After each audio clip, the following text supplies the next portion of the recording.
প্রধানমন্ত্রী তো চাই না, আমরা দেশের মানুষের অধিকার চাই। আর যদি একটা গুলি চলে, আর যদি আমার লোকের উপর হত্যা করা হয়, তোমাদের উপর কাছে আমার অনুরোধ রইল, প্রত্যেক ঘরে ঘরে দুর্গ গড়ে তোলো। তোমাদের যা কিছু আছে তাই নিয়ে শত্রুর মোকাবেলা করতে হবে,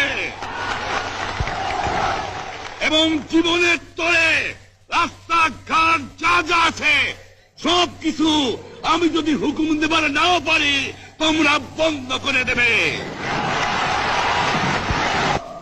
প্রত্যেক গ্রামে, প্রত্যেক মহল্লায়, প্রত্যেক ইউনিয়নে, প্রত্যেক সাব ডিভিশনে আওয়ামী লীগের নেতৃত্বে সংগ্রাম পরিষদ গড়ে তোলো, এবং তোমাদের যা কিছু আছে তাই নিয়ে প্রস্তুত থাকো।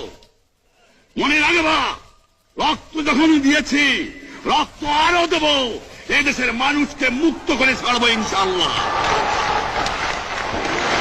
এবারে সংগ্রাম আমাদের মুক্তির সংগ্রাম, এবারে সংগ্রাম স্বাধীনতার সংগ্রাম। আপনারা আমার উপরে বিশ্বাস নিশ্চয়ই রাখেন, জীবনে আমার রক্তের বিনিময়েও আপনাদের সঙ্গে বেইমানি করি নাই। প্রধানমন্ত্রিত্ব দিয়ে আমাকে নিতে পারে নাই, ফাঁসি কাস্টে আসামি দিয়ে আমাকে নিতে পারে নাই।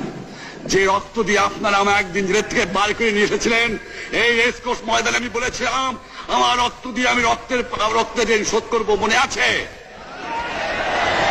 আমি রক্ত তোমার জন্য প্রস্তুত। আমাদের মিটিং এইখানেই শেষ। আসসালামু আলাইকুম।